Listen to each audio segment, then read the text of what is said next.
সরস্বতী পূজা হলো না কেন? প্রধান শিক্ষক জবাব দাও, কমল দত্ত জবাব দাও।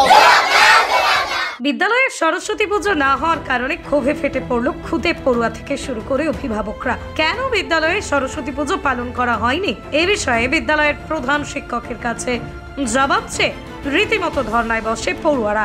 ঘটনাটি বাঁকুড়ার বেলিয়াতোড় চক্রের শীর্ষা প্রাথমিক বিদ্যালয়ের।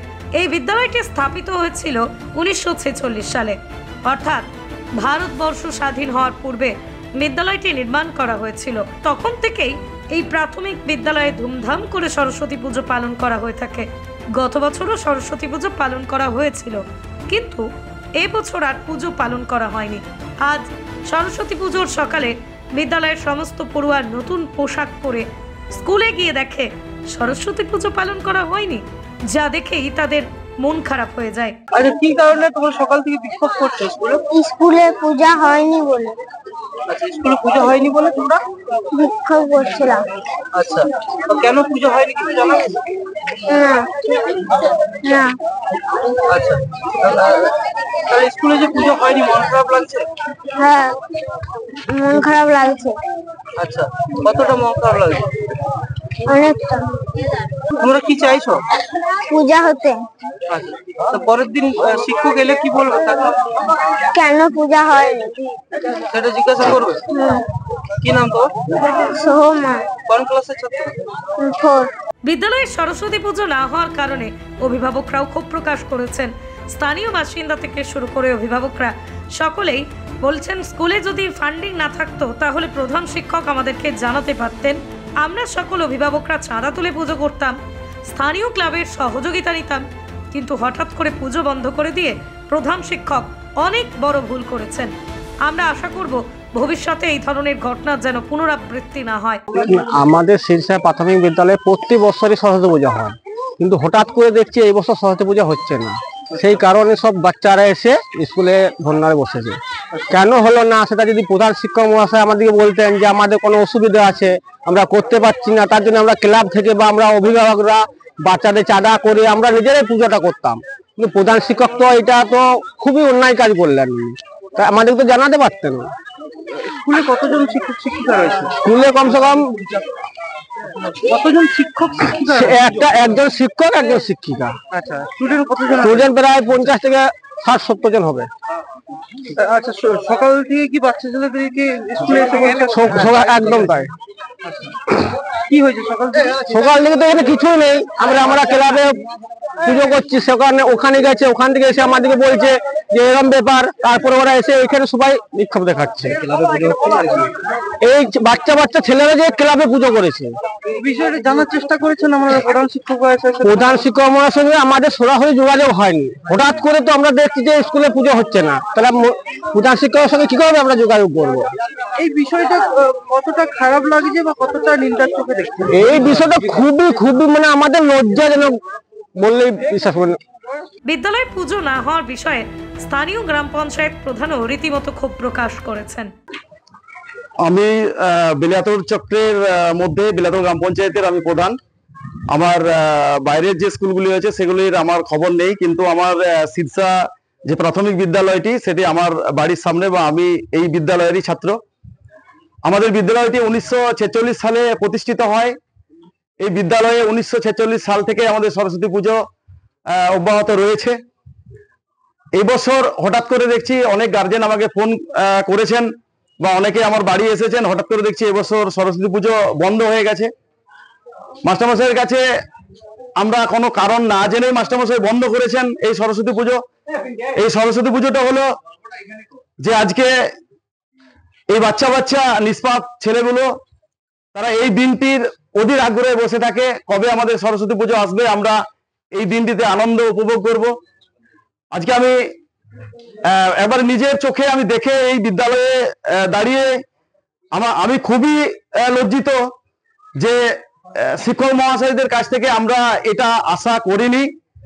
আর এরকম যে মানে নির্লজ্জকর ঘটনা আমি বলতে বাধ্য হচ্ছি যে নির্লজ্জকর ঘটনা, কারণ হচ্ছে যে একটা সরস্বতী পুজো যদি একটা স্কুলে না হয়, কারণ সরস্বতী পুজোটা স্কুলেই প্রতিটি স্কুলে হয়। আমি সকাল থেকে দেখছি অনেক মাস্টারমশাইরা যাচ্ছেন স্কুলে স্কুলে সরস্বতী পুজো করছেন, যে সকল মাস্টারমশাইরা বেলিয়াতোর সার্কেলের মধ্যে আপনারা স্কুলে সরস্বতী পুজো করছেন না বা করেননি, তাদেরকে আমরা বলবো যে আপনারা মনে রাখবেন যে শিক্ষক হলো আমাদের সমাজের প্রথম শ্রেণীর মানুষ, অর্থাৎ প্রথম শ্রেণীর মানুষের কাছে আমরা এই শিক্ষা অর্জন যাতে ভবিষ্যৎ না করে, এই আশা আমি কামনা করি।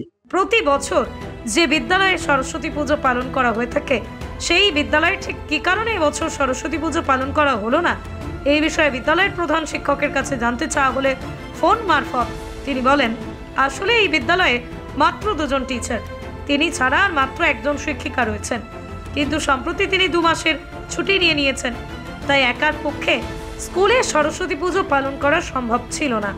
আর এই বিষয়ে তিনি স্থানীয় মহিলা তথা অভিভাবকদের নিয়ে একটা মিটিংও করেছিলেন, যেখানে তিনি এই সমস্যার কথা জানিয়ে এবছর সরস্বতী পুজো পালন না করার বিষয়ে আবেদন জানিয়েছিলেন। তখন কেউই এ বিষয়ে আপত্তি করেনি বলেই তিনি জানান, যদি সেই মিটিংয়ে কেউ আপত্তি করতেন তাহলে এবছর পুজো পালন করা হতো বলেই তিনি জানিয়েছেন। আমি বলছি, আপনার স্কুলে ওই আজকে সকাল থেকে সরস্বতী পুজো না হওয়ার জন্য গ্রামবাসীরা এবং ছাত্রছাত্রীরা বিক্ষোভ দেখাচ্ছিল, কি বলবেন এই বিষয়ে? এই বিষয়ে বলতে আমি জানুয়ারির 18 তারিখে একটা মিটিং রেখেছিলাম ওই ছাত্রছাত্রীদের মাদের নিয়ে আর কি। ছাত্রছাত্রীদের মারা আমার স্কুলে মিড ডে মিল রান্না করে প্রত্যেক বছর জানুয়ারি মাসে একটা মিটিং করে কোন মাসে কারা রাঁধবে সেটা ঠিক করতে হয় প্রতি বছর। তো সেই মিটিং এ আমি বলেছিলাম যে আমার যিনি অ্যাসিস্ট্যান্ট আছেন ম্যাডাম, ওনার 2টি মেয়ে, একটি মাধ্যমিক পরীক্ষা, একটি হাই সেকেন্ডারি পরীক্ষা, ওই জন্য উনি ফেব্রুয়ারি 1 থেকে মার্চে 31শে মার্চ 2 মাসের ছুটি অ্যাপ্লিকেশন করেছেন। সিসিএল ছুটি ওনার 2 বছর পাওনা আছে, তাই 2 মাস যদি ছুটি পেয়ে যান তাহলে সরস্বতী পূজা করার সময় খুব অসুবিধায় পড়বো। মানে 53টা ছেলে, 5টা ক্লাস, মিড ডে মিল চালাতে হবে এবং আমাকে সরস্বতী পূজা করতে গেলে 2 দিন বিলাতোড়ে বাজার যেতে হয়, 1 দিন ঠাকুর আনতে যেতে হয়। তাহলে স্কুলে 2 জন থাকলে কি হয়, একজনা স্কুলটা ওই মিড ডে মিল চালান বা ছেলেদিকে আগুলে রাখেন, আর আমি 2 দিন বাজার করি, 1 দিন ঠাকুর নিয়ে যাই। তো এই বছর যদি উনি ছুটিতে চলে যান তাহলে আমি এই ছেলেগুলোকে আগুলবো 53টা ছেলেকে, না মিড ডে মিল চালাবো না ওইসব করবো। তাহলে এই বছরটা বন্ধ থাকলে খুব সুবিধাতেও ভালো হতো। তো ওইখানে মারা 24-25 জন মা সেদিন মিটিং এ উপস্থিত ছিলেন। তারা বললেন যে এবছর যদি খুব অসুবিধা হয়, ম্যাডাম যদি ছুটিতে চলে যান তাহলে তো খুব সত্যি অসুবিধা, একা চালাবেন কি করে, তাহলে আমার দেখুন এই বছরটা বন্ধ থাকলে খুব ভালো হতো। তো ওনারা বললেন ঠিক আছে তাহলে বন্ধ এই বছরটা থাক, পরের বছর থেকে করবেন তো? হ্যাঁ, পরের বছর থেকে 2007 সাল থেকে আমি এখানে হেড টিচার হয়ে আছি, প্রতি বছরই পূজা হয়। এবছর অসুবিধার জন্য আপনাদেরকে ভালোবেসে বলছি যে আপনারা মেনে নেন, তাহলে বন্ধ থাকবে, হ্যাঁ পরের বছর থেকে আবার করবো। তারা বললেন ঠিক আছে তাহলে এই বছরটা বন্ধ থাক, পরের বছর থেকে আবার করবেন। হ্যাঁ সে তো করবোই। তো এইভাবে মিটিং হয়েছিল। মিটিং হওয়ার পরে ধরুন তারপর থেকে প্রতিদিন স্কুল যাচ্ছি আসছি, তারপর থেকে কোনো যে একটা আঁচ পাওয়া বা কেউ যদি যে 2-5 জন যে বলতো যে না মাস্টারমশাই না এটা কিন্তু ডিসিশনটা ভুল হয়েছে বা এটা পুজোটা করতে হবে, সেরকম কেউ কিছু বলেনও নেই। আমি ভাবছিলাম হয়তো ভালোবেসে মেনে নিয়েছেন, তাহলে আমরা এবছর তাহলে করবো না, বা ছুটিতে চলে গেলে অসুবিধা হবে তাই করবো না, করতে পারবো না। ছেলেগুলো তো আগে ধরুন ক্লাস চালানো বা মিড ডে মিল চালানো ওইটা আগে সরকারি অর্ডার অনুযায়ী ওইটা আগে করতে হবে। তো সেই হিসাবেই করা হয়নি এবছর। পশ্চিমবঙ্গ সরকার অনুমোদিত স্বাস্থ্যসাথী মান্যতাপ্রাপ্ত রোগী পরিষেবার বিশ্বস্ত প্রতিষ্ঠান দামোদর হেলথ কেয়ার।